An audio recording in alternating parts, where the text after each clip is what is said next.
Good morning, everyone's. How's it going, guys? Mr. Duncan, have you ever seen Two Pretty Best Friends?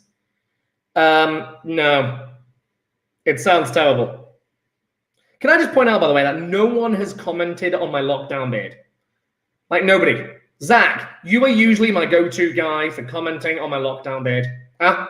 Can I just point out, by the way, that no one has commented on my lockdown beard? Oh, no, that's myself talking to myself. There we go. Right, so share screen, let's crack on. Share screen. Oh, one of the things I'll do, hang on a sec. Sharing was cancelled. The goatee looks fresh. No shave November. Movember. I did it 1 year and it was just terrible. I looked like some really bad, like, Mexican drug lord. It was awful. Not that I should probably say that. I'm going to stop at that point. Pop out chat. That was a disaster. Let's get rid of that. Oh, man, I'm going to get targeted by... Oh, no. Oh, no. Your 10s past self-commented on the lockdown beard. Yeah. Sure, Libs. All right, let's move on. Let's crack on. Okie dokie. Boom, boom, boom. We're in. Get rid of that. Goodbye. Right, I'm going to do the scary bit of trying to turn off my camera because my laptop does perform better when I turn my camera off. So if I disable it, it might crash my computer.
That one. Right, can you hear me now?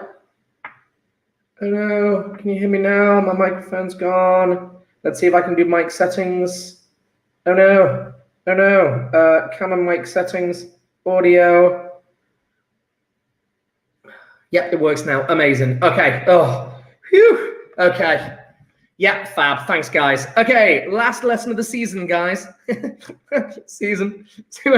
So did like a TV. I'm going to stop. So 3 learning objectives. Number 1, understand graphs and changes. This is really important, and it's also really, really hard. It's like stupid hard. That is by far the hardest one that I've got today.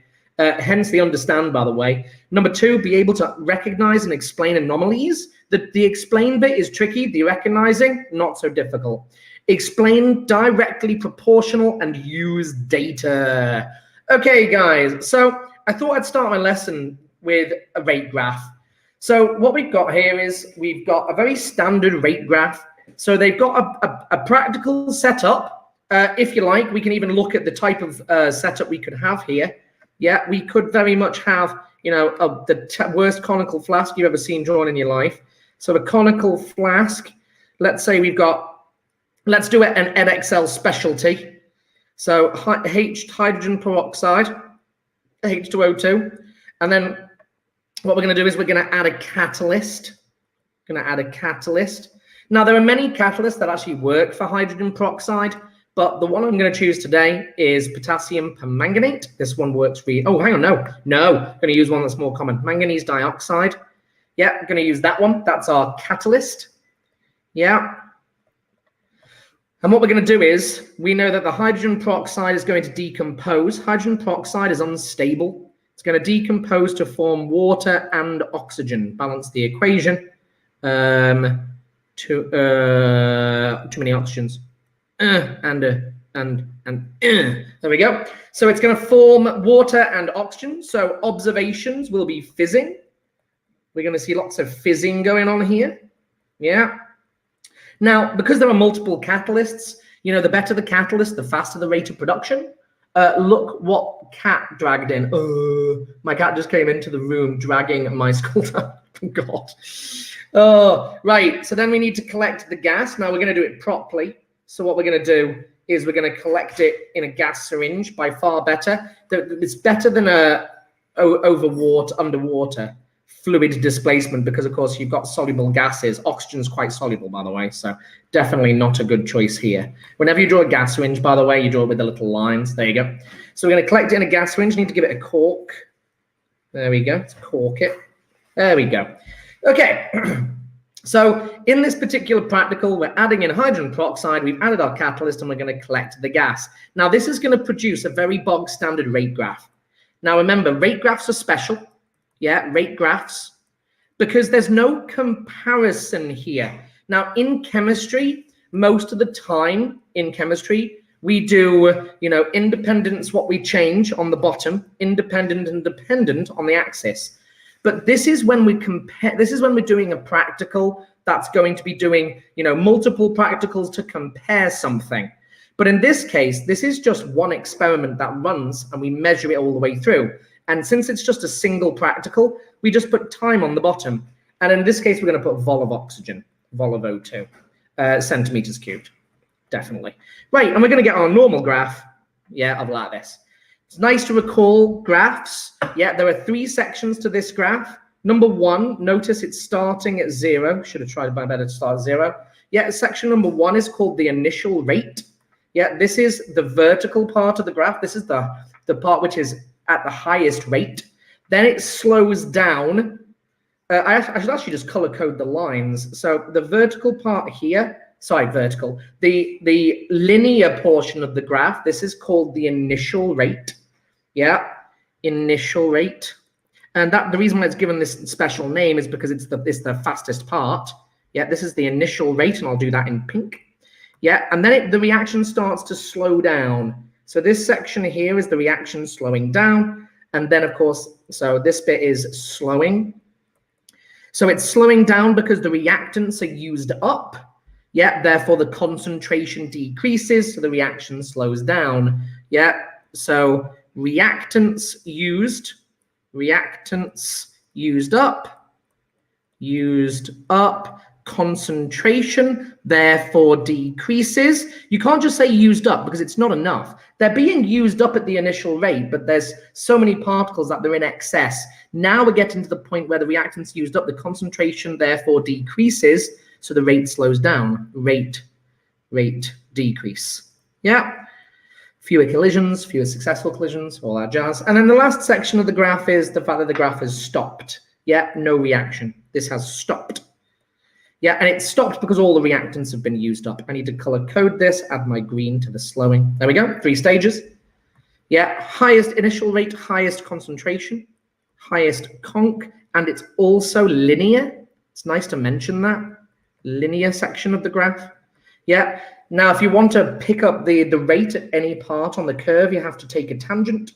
Yeah, we know this. It's a nice reminder. And of course, stopped, all reactants used up. Reactants used up. So no more reaction. The rate stops, rate 0. All reactants used up, rate goes to 0. To 0. I like it. Okay, so that's our rate graphs. Now, in this case, we've got 5 different rate graphs. Now, X was the original. Yeah, so there's the original practical that they did. There's X. And then what they've done is they've done four clever experiments where they've changed something. And we need to be able to offer explanations for each of these lines. Okay, so let's just go through the letters A, B, C, and D and head down that way. So if we look at line A, I'll try and color code it. Yeah, if we look at line A, so number 1, the rate was higher at the beginning. Yeah, because it was steeper. We're comparing the gradients of the 2 lines. Yeah, so the rate has increased, but I have also now got overall, so in this, rate increase, and more oxygen. Yeah, if we're collecting the oxygen on this side, a concentration of product, let's just put vol of oxygen, vol of O2. Yeah, we've collected more oxygen. What that means is what they changed was the hydrogen peroxide. The reason for this was they increased the concentration, increased conc of the hydrogen peroxide. What that means is there's more of it, which means we will get more oxygen as well. And that explains why the graph went quicker, because increased concentration explains the rate. Yeah, increased conc means increased rate, hence why it becomes steeper. Yeah, and then also, if we've increased the concentration, there's also more particles in it. They've left the volume the same, so we now have more particles as well. So that one was an increased concentration of hydrogen peroxide. Let's have a look at line B. Now, line B is much more interesting. Let's change my color. Let's go for green. So this is B. Now, B is much more interesting because B has increased in rate. There's the initial compared to the original. Yeah, it is for B. Let's just go back to green. So for B, yeah, rate has increased. Rate increased. However, same amount of oxygen, same amount of O2. Now, what that means is I must have done either I increased the concentration and decreased the volume, which seems very unlikely because to get exactly the same amount of oxygen seems very unlikely to have got that well. What that means is we've added a better catalyst, explanation, either added a better catalyst, a better cat, or, which is probably more likely, I think we probably powderized the original catalyst. Powderized catalyst. We probably increased its surface area. Yeah, surface area increase. The reason being is we're not making any more oxygen, which means I've just more pressure. No, because okay, that's a really, Alison, well done, good question. No, it's not pressure. The reason being is hydrogen peroxide is a liquid, water is a liquid, and oxygen is a gas. Yeah, which means if you increase the pressure, the only thing you're going to do is squash the oxygen. The reactants aren't gases. So make a note of that, guys. Nota bene. Thank you very much, Alison. Yeah, nota bene. pressure only affects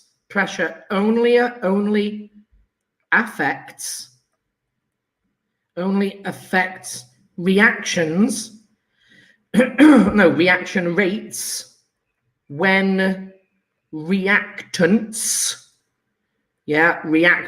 are gases. If everyone was gases, that'd be fine.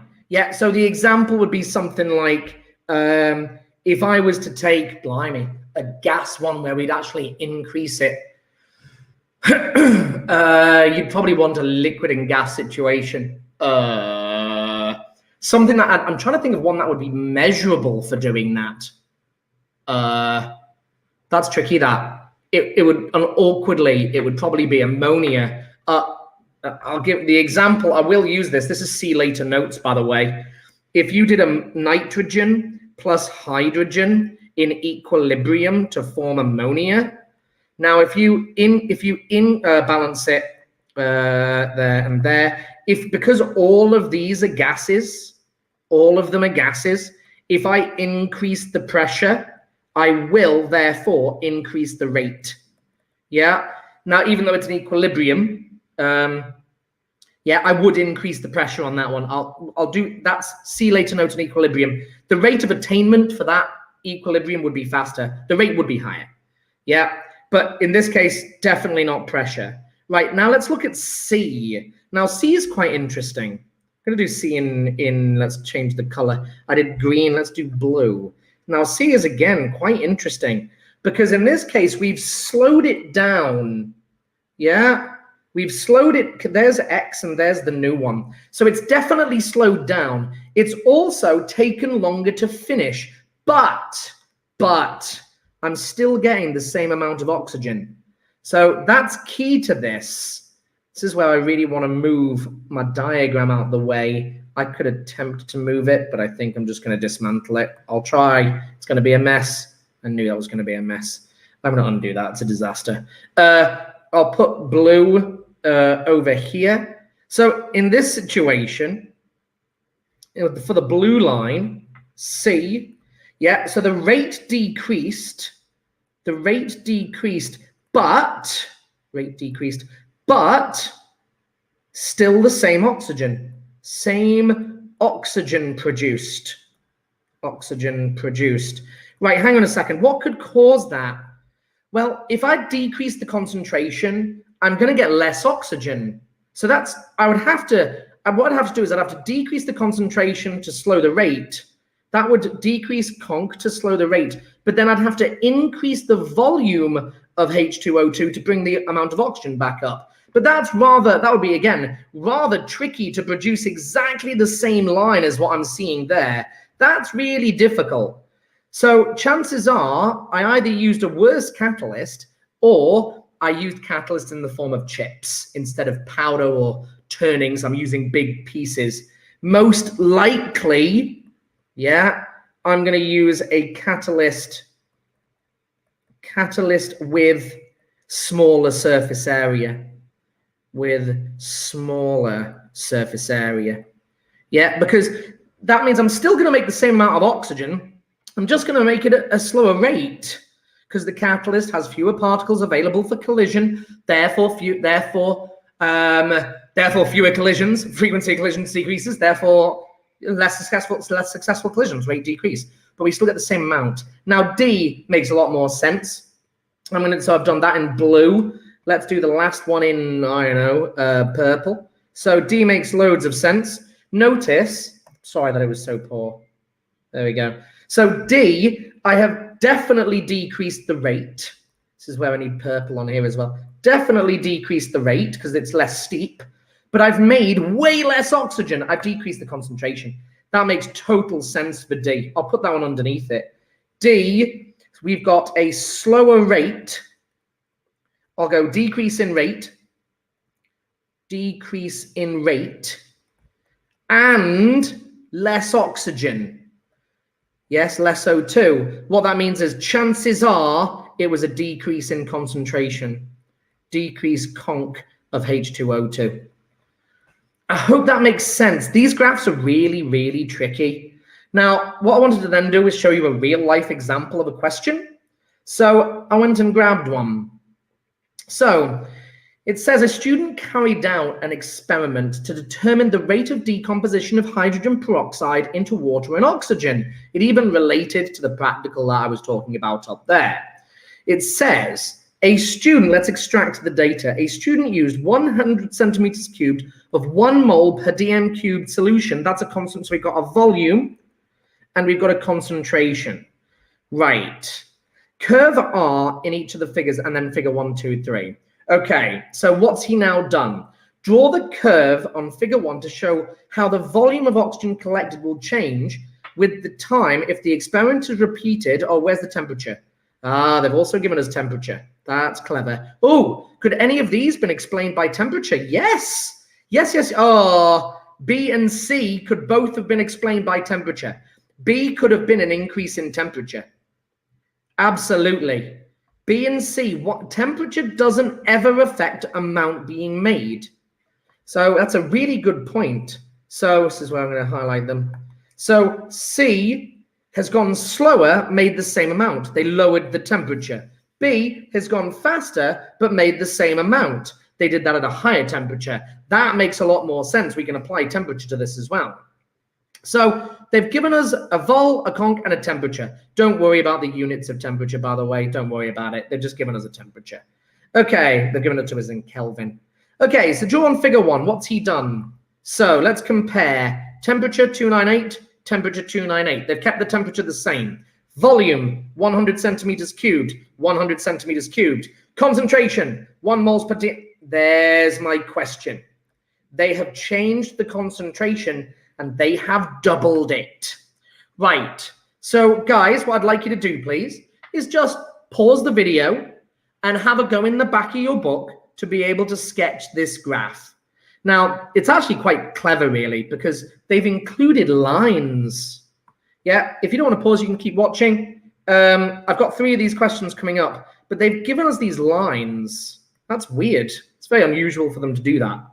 There's the original R. Temperature was the same, volume was the same, but concentration was double. What that means is, number 1, it's going to double in rate. If I double the concentration, I double the number of particles per unit space, I double the frequency of collisions, I double the number of particles with the minimum, with the activation energy. Therefore, oh no, hang on a sec, whoa, concentration. I double the number of particles per unit space. I double the frequency of collisions, I double the frequency of successful collisions. We're done. Yeah, so the rate doubles. So I'm going to make the gradient twice as steep. Yeah, so there we go, approximately twice as steep. Now, if I've doubled the number of particles without dropping the volume, I'm going to make twice as much oxygen. And here's R, which is 1, 2 and a half, half, 1, 2. And I need to end it ended here. Well, at higher concentration, it's going to end earlier. There we go. And there's my line. That's tricky, right? 3 little tricks to this. Number 1 is the rate doubles because I've doubled the concentration. Number 2, it finished earlier. And 3, I made double the amount of oxygen. How hard's that? It's tricky, man. Clever. Right, let's look at question number 2. Again, pause the video, have a go at drawing your line. So, temperature has remained the same. Volume has remained the same, but they have once again changed the concentration. They have now decreased it. It was on 1.0. We've gone to 0.4. Number 1, it's going to be less than half the speed. Oh, did I just say speed? Less than half the rate. Never say speed. Half the rate. The next thing is, how much am I going to make? Well, I'm going to make 40% of what I had. Ha, that's clever. 40% is that. It needs to end later. So it ended here originally. It needs to end later. So I'm now going to go, oh, wow, that was a terrible line. That'll do. There we go. It's terrible, that. That'll do. It ends later. It's really hard to draw on a tablet like this. God, it's really horrible. I'm just so wobbly. It's because I'm trying to do it in one go. Oh, And what it's because I'm having to float my arm. Okay, let's just do it slower. Let's take this a little bit slower. You need to end it later.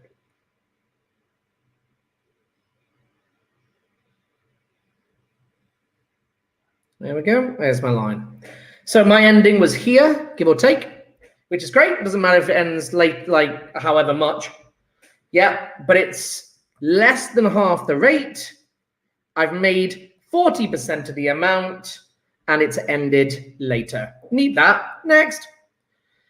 Again, pause the video, have a go at the next one. What have they done this time?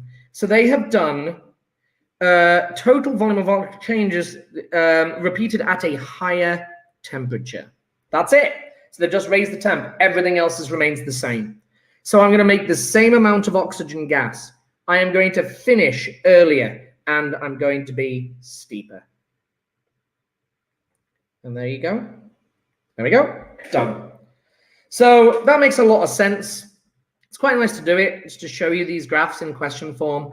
The last bit is explain why the slope of gradient R decreases as time increases. So particles being used up, concentration decreases, fewer collisions, fewer successful collisions, rate decrease.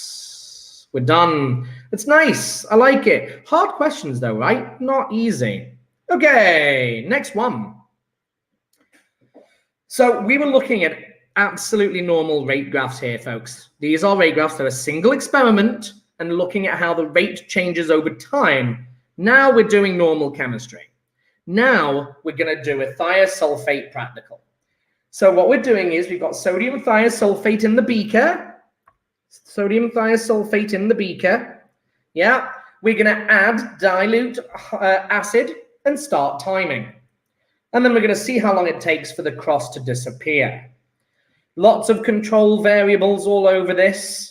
And look at what the data was. So the data from the question, finish installing device software.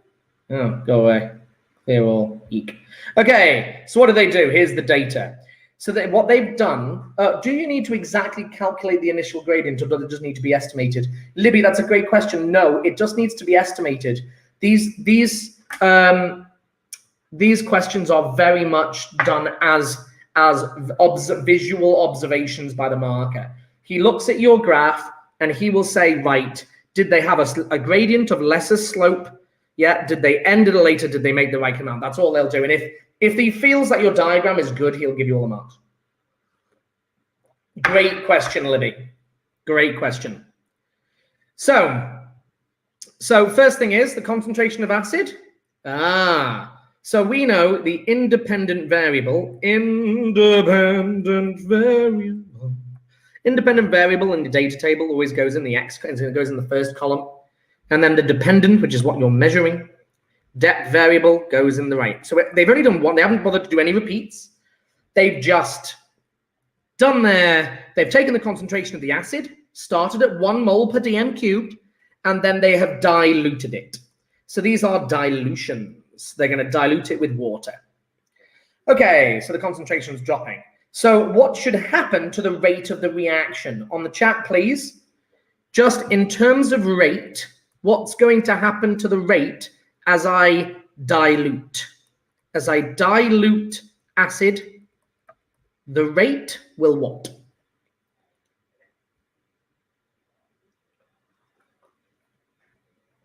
Let's see how long it takes you guys to reply. See what the delay is.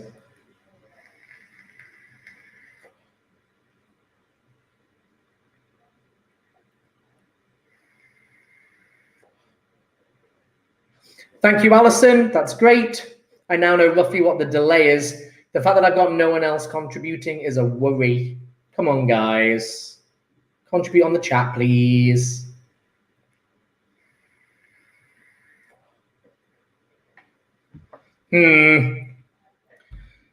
If you stop contributing on the chat, it does mean that I probably, oh no, there's gonna be big delays because they paused it. I'll ignore me. Okay, so the rate decreases. There's Amani. It's a very big delay. Yeah, I know. Sorry, Alison. It's because I asked them to pause the video and have a go at drawing it. That's why. So the rate will decrease. Now, this is clever, this. Decrease rate. Yeah, decrease rate. Well, what would happen to the time? If the rate decreases, then the time to collect will increase. It's a big trick, this. They love the fact that if you decrease rate, you increase time. It's a rather clever trick. So, okay, what we now need to do is they're going to ask us to plot our data. So this isn't, by the way, guys, this is not a rate graph. This is a normal chemistry graph. We have a dependent and independent variable is what we're changing. Remember the dance. Independence, what we change. Dependence, what we measure. Yeah, remember the dance? This is where I need a webcam so I can do the dance. You do the wavy arms thing. Independence, what you change. Dependence, what you measure. So we're changing the concentration. Okay, so I've been given a piece of graph paper. That's not great, to be fair, if I'm honest. 5, 10, oh, that's not great. 15, that's awkward. 18 squares, that's irritating. So I'm just going to call this 1 at that point. So concentration is what we're changing. Concentration of acid. Yeah, moles per dm cubed. Whoops. Moles per dm cubed. Concentration of acid. I'm going to call that 1. That'll be 0.5. And then I'm just going to go down. That's 0.9, 0.8. My biggest number is 1. My smallest number is 0.2, 0.8, 0.7, 0.6, 0.4, 0.3, 0.2, 0.1, and 0. Right. Now, I am actually still going to get the mark for scale here because I'm still using more than half the page. Yeah, half the page, the scale mark on any graph. So we know that we run slaps. Yeah, slap. Yeah, scale is half the page minimum. Line of best fit, axis X, axis Y, and plots. Yeah. So the scale, the halfway point was at 0.9, so I'm using more than half, so that's okay. So I'm now going to plot my data. So this is now going to be time in seconds. Yeah, what are we measuring? We're measuring the time it takes for the cross to disappear. What's my biggest time? My smallest was 10. My biggest was 29. Now I need to ask myself a question. Does it go through 0? The question is, does my line, is it going to go through 0? If I have 0 concentration of acid, will the time be 0? And the answer is no. So this is not going through 0. So at that point, I'm going to do, let's make this, oh, I've got to count them, 5, 10, 15 again. That's awkward, that. No, that's perfect. 30 seconds, 20 seconds, 10 seconds. That's perfect. Right. So what's going to happen here is it's rather an awkward plot, isn't it? Because the first one is 1 and 10 seconds. So at 1, it took 10 seconds. Okay. At 0.8, it's 15. So that's halfway. 0.8 is 15. Now you can see they've actually done a really clever trick here. Does everyone notice that the gaps between them aren't the same? Whenever you plot a graph, you always find the largest and the smallest and largest of each axis, create your scale, and then plot as necessary. You never put the gaps in because it's very easy for students to do that. But look, the difference between that is 0.2, but the difference between this one is 0.3. So it's different. Not that it should matter in the data. So at 5, it was 22. 5, it was 22, which is going to be there. There's 22. Oh, no idea why it's done that. Next, at 3, it was 15. Oh, that's weird. 3, it's 15. And then at 0.2, it was 29, which would be 0.2. 29 is there. Right, that makes perfect sense. Right, so there's clearly an anomaly. Yeah, so line of best fit. It's going to be a straight line graph. There we go. Sorry about this. My laptop is not very good. I'm sure it really baffles me, this. I don't know why when I do these lines of best fit, when using these lines. Oh, hang on. I can now probably just move it up. Ah! Oh no, just let me move it. Oh, I've got a mouse. I've got a mouse, I think. Yes. Let's see if I can move my line. No. Yes. Oh, that'll do. There we go. Line of best fit. Cool. So there's my line of best fit. This is not a rate graph. This is not slowing down. This is an experiment. We're seeing how the concentration has affected the time taken to make that amount of sulfur solid to block the light. And there's clearly an anomaly. So number one, questions that come from these graphs. Question number one is, how do we know that that's an anomaly? Explain why. They're going to ask, question will be spot the anomaly. Question, do we explain why it's an anomaly? Why 0.3 is an anomaly? Okay, answer. You can pause the video if you like, folks. Now, just to point out, it's really handy knowing the scores for this. So the score is going to be 3 marks. So bullet point number 1 is it clearly doesn't fit the trend. Does not fit trend. Yeah. Next mark is, hang on a sec. We could have had the point there. Now that is kind of fitting the trend, but it's definitely not on the line. I probably wouldn't even call that an anomaly. It's just a slightly deviated, but that's clearly a problem. So why is that such an anomaly? The reason being is we are getting the same time as we did at much higher concentrations. So that's the second point here. Second mark is for saying that 0.3 time is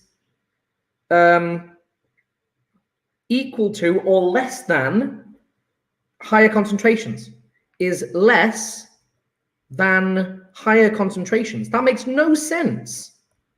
Higher concentrations. Higher concentrations. Okay, I'm going to get rid of my independent line now. There we go. Get rid of that guy. There we go. Third mark. It is nowhere near the line of best fit. Yeah, I'd probably agree with that. The time is less than higher concentrations. It does not fit the pattern. It's nowhere near the line of best fit. No, not near line of best fit. LBF, not near line of best fit. Yeah, it's miles away, not even close. Okay, so we ignore, of course, anomalies when we do our lines of best fit. It's nice to know that. It's nice to remind us. Okay, so here's the next part of the question. And this is going to be looking at, so we've done this one, use graphs and explain changes, understand graphs and explain changes, and suggest changes. Next one is be able to explain, recognize and explain anomalies. Okay, so the question is, how has this happened? So suggest, this is now my second learning objective, and I want to make a clear point of this. Yeah, so what I'm going to do is I'm just going to draw a whole load of data. There we go. I'm going to draw a whole load of graphs for there we go. Oh, I need an anomaly. Yeah. There we go. Oh, that'd be interesting, isn't it? That'd be really interesting. I'm going to move that. I'm going to move that and put that one down and then put that one on the line. There you go. That's better. I prefer that. There we go. So we can spot the anomalies really easily. Yeah, we can see, yeah, if they ever ask us to explain them, yeah, it is not fitting the trend. It is producing this, let's call this time again. Yeah, the time for this one is greater than the time for a greater concentration. Yeah, that makes no sense at all. This one, exactly the same. This one does not fit the trend. Its value is lower than other values in the line at lower concentrations. Yeah, it is nowhere near the line of best fit. So again, same thing, concentration. So what we now need to do is suggest reasons. So the question is suggest reasons for, let's actually number these. Suggest a reason for A. Let's go for A. Okay, what could she have done by accident? Yeah, and I know this is really hard, and usually this comes from the question itself. So what was she doing? She was reducing the concentration by adding water. What do you think she forgot to do for A? So potential answers: forgot to dilute. Totally reasonable. Yeah, another reason could be that she started the stop clock too soon. Started stop clock, so the time was too large. Started stop clock too soon. Is there anything else? Can't think of anything. Maybe the temperature had suddenly gone up. Yeah, possible. Maybe the temperature had been very unlikely that, by the way, because into this, these are what would be deemed as, and you're going to hate this, guys, human error. Yeah. Now, you can never, ever, ever, ever, ever say that in an exam because it's just too vague. It means nothing. What you need to be able to do is give examples of a human error and what they've done. Yeah, in this case, forgotten to dilute, maybe didn't dilute it enough. Maybe she misread a measuring cylinder. Yeah, it's totally possible when measuring out the water. It's possible. And again, definitely started the stop clock too early, or maybe started the stop clock too soon, or she didn't stop the clock when she thought, stopped too late. Stopped too late. Remember, she's looking. Guys, stopped too late. Look what she's doing. You know, she's having to watch a cross disappear. Well, maybe the cross was too thick. Maybe she just pressed the stop clock too late. And let's be fair, guys, how many of you, and you can post this on the chat, how many of you guys have been doing a practical and pressed stop on your stopwatch and it hasn't stopped it? You know, stopwatches are a nightmare. Okay, so what could have happened with B? Yeah, let's call this one B. So the suggestions here, so reason for B anomaly. Yeah, would probably be stopped too soon. Stopped clock too soon. Started it too late. Started too late. That's okay. Started too late. What else? Well, the time's really, really short. Yeah, instead of the concentration increasing, the time she was expecting to dilute it and it take longer. Well, hang on a sec. Oh, the time was really long. She forgot to add the water. This one happened way too quick. Yeah, this is time again. B's happened way too quickly. So, well, hang on a sec. Time increases, time decreases. They forgot to dilute. Time increase. No, guys. Oh, hang on a sec. The time's been too long for A. I'm so sorry. I've made a mistake. The time's too long. The time should have been down here. Yeah, it's taken way too long. She hasn't forgotten to dilute it at all. Maybe she's got bad eyesight. She hasn't forgotten to dilute. She's diluted it too much. Dilute too much. She's added too much water. Started the clock too soon. Yes, that would explain. If she starts too soon, then it's going to increase the time. Or she stopped it too late. That would also increase the time. This one, she's forgotten to dilute. Stopped it too soon, started it too late. She's forgotten to dilute this one. Sorry, guys, make a mistake. It does happen. I am human. Yeah, forgotten. You can't, Alison, you can't say she has bad eyesight. Yeah, it doesn't mean anything in chemistry. You've got to give a reasoning that will explain the answer. Do you see what I'm doing here? It's the starting too soon. The fact that you say she can't use a stopwatch, that is the case, but I'm actually telling them what they could have done wrong on the stopwatch to cause the problem. That's the issue. This one, she's forgotten to dilute because it's gone way too quick. Forgotten to dilute.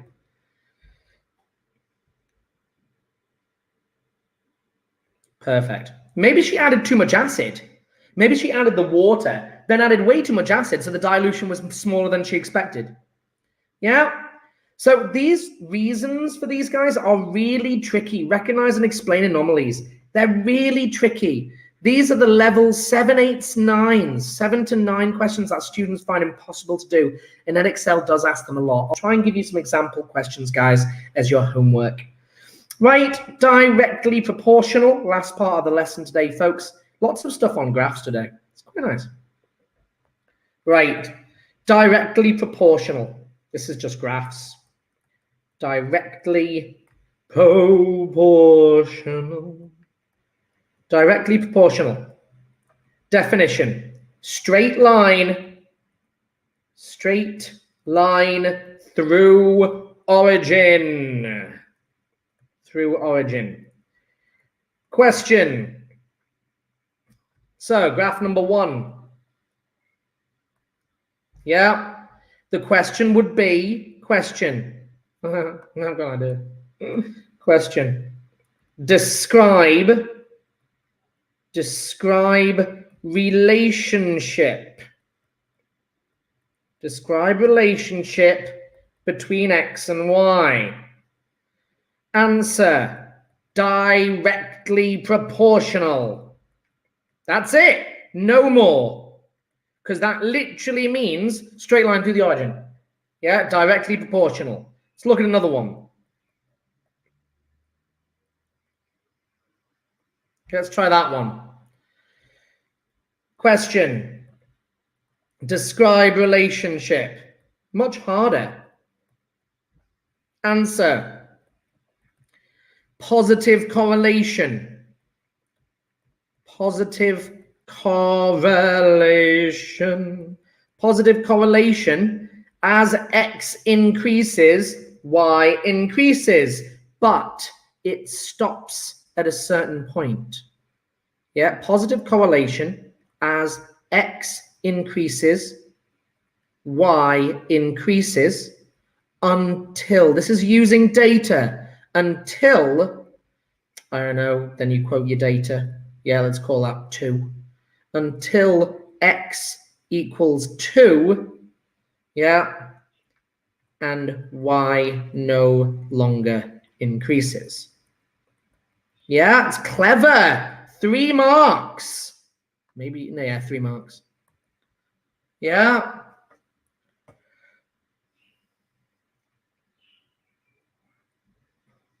Anyway, I'm actually going to leave it at that, folks. Oh, negative correlation. Yeah. As X increases, Y decreases. We're done. Right, guys, going back to my learning objectives. Explain directly proportional, straight line through the origin, and use data. Guys, I'm just going to remind you guys, if they give you data, quote data in the exam. Yeah, if the question gives you data, use it. So important that you use it. Yeah, students just simply forget to do it. Yeah, and I don't really blame you, to be fair. I'm just going to shrink it down so it's all similar size. There we go, that's better, isn't it? Also, remember, if you've got a table of data with repeats, yeah, if we had a table of data with repeats, X, let's change X and we get Y, repeat 1, repeat 2, repeat 3, yeah, and then average, AVG, just reminding you guys, yeah, if you get X was 10 and Y was 2, 2, and 3, the average is add these all together, divide by 3. Yeah, average will be like 2.66 or something.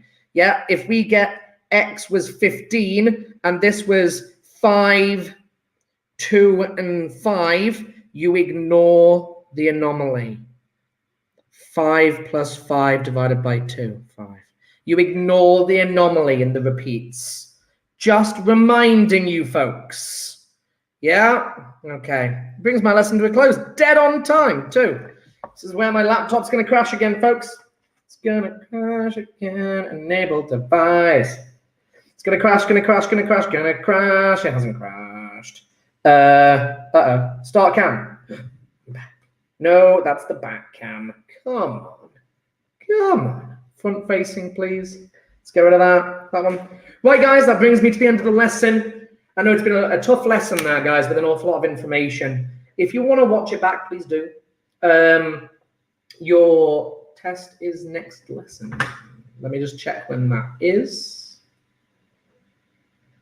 Let's check. 11A. So on Thursday is our parent-teacher consultation day. Your test is on Friday, period 4. Rates of reaction kinetics. I'll see you guys next time. Take care, guys. Have a nice day.